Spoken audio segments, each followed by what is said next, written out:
क्यों साल में 4 महीने सो जाते हैं भगवान विष्णु? शास्त्रों के अनुसार भगवान विष्णु साल में करीब करीब 4 महीनों के लिए सो जाते हैं।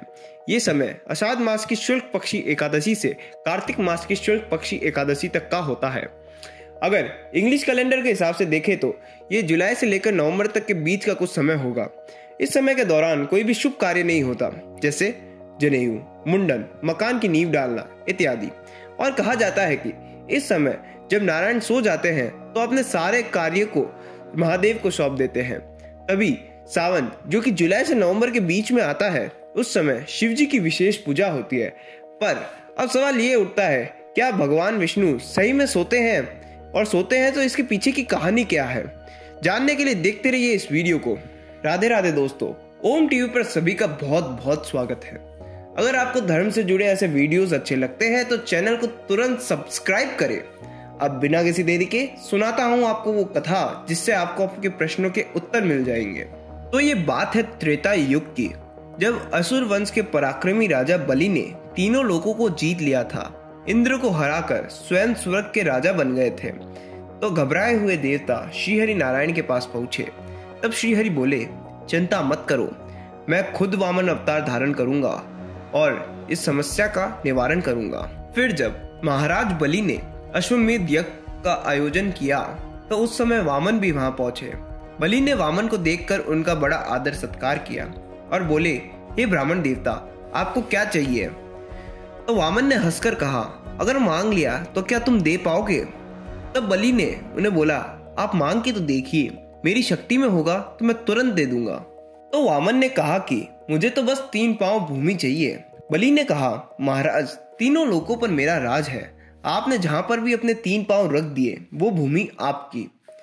तब वामन थोड़ा मुस्काए और अपने शरीर को बड़ा करने लगे। उनका आकार इतना बड़ा हो गया था कि केवल 2 पांव में ही धरती और स्वर्ग पूरे आ गए।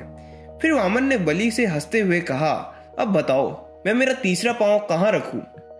तब बलि बोले, हे ब्राह्मण देवता, आपने लगभग सारी भूमि जो कि मैंने जीती थी वो ले ली है।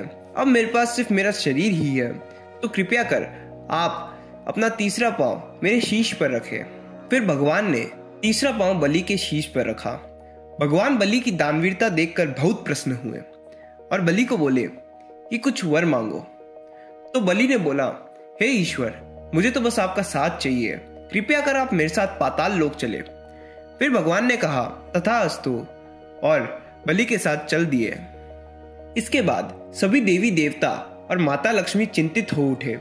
अगर भगवान सिर्फ पाताल में रहेंगे तो सृष्टि का कार्यभार कौन संभालेगा? तब माँ लक्ष्मी ने एक तरकीब लगाई और एक गरीब स्त्री का रूप धारण किया।